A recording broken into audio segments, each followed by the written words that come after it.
98.2. This is Derek Douglas with your daily news. More hard times. Area employees are now bracing for another round of layoffs. This comes just 2 months after companies in the area notified over 500 employees of their impending termination. Join us as we check in with our senior labor reporter. What does this mean for poverty levels? How will this affect living wage job opportunities? Will we see a push for more affordable housing? All this up next.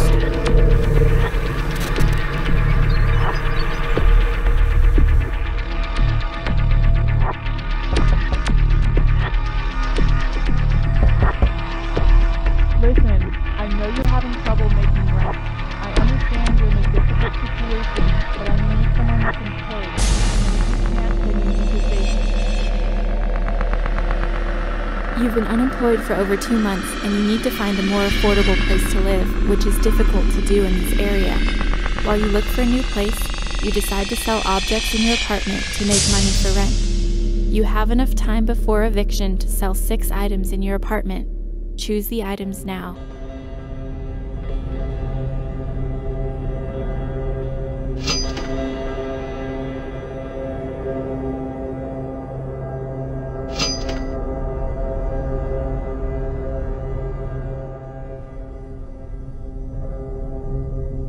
Please choose an item.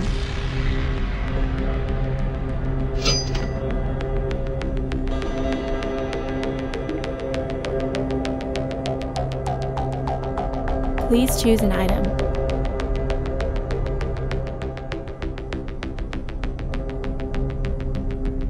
Please choose an item.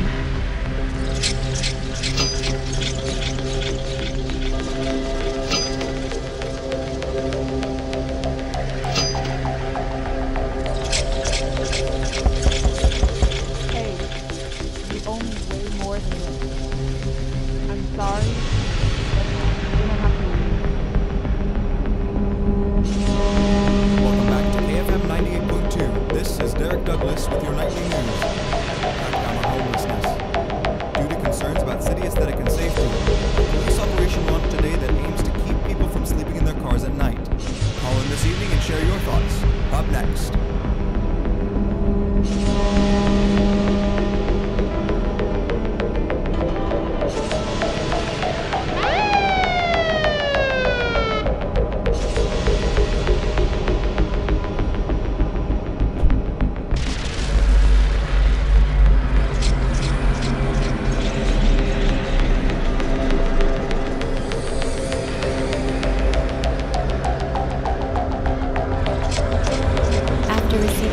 Citations, you sold your card to pay the fines and avoid jail time.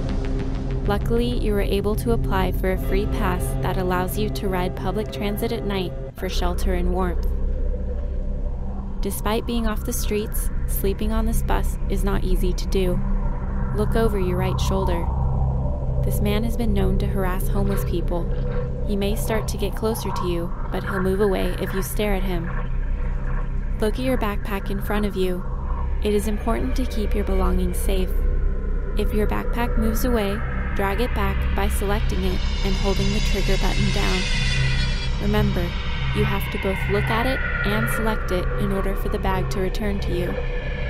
For the next couple minutes, try keeping the man to your right as far away as possible, but also make sure you don't lose your backpack completely.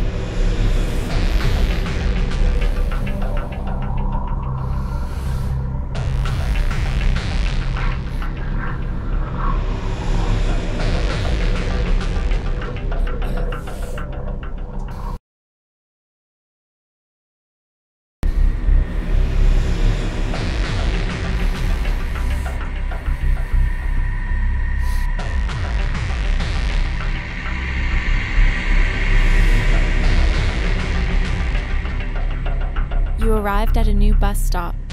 Look around at the other people without homes.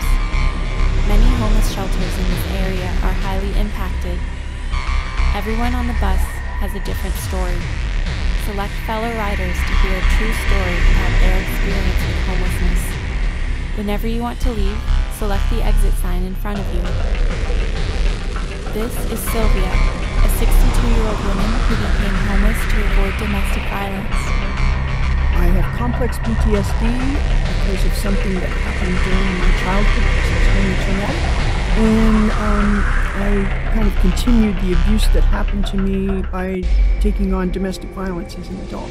And when I finally decided to be homeless rather than perpetuate my domestic violence, I was again assaulted a couple of times. It took a lot for me to realize that I was allowing this to happen, not because I wanted it to, but because I didn't know anything different. This is a father, Ray, and his son named Ethan. Ethan's mother suffered from a chronic illness and recently passed away. Left with the hospital bills, Ray is in debt. They are on a family shelter waiting list, so until free spaces become available, they sleep on the bus at night. Ethan is 10 years old and in the 5th grade. In the morning, he will get on a bus to go to school.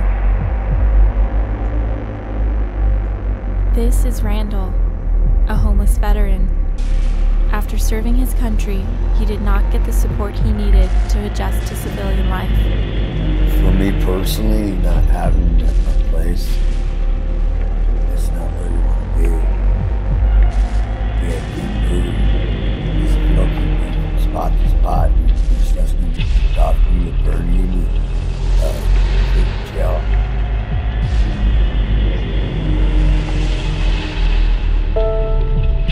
Humanizing the plight of those without homes is a first step in challenging stereotypes. Anyone can become homeless. It is everyone's responsibility.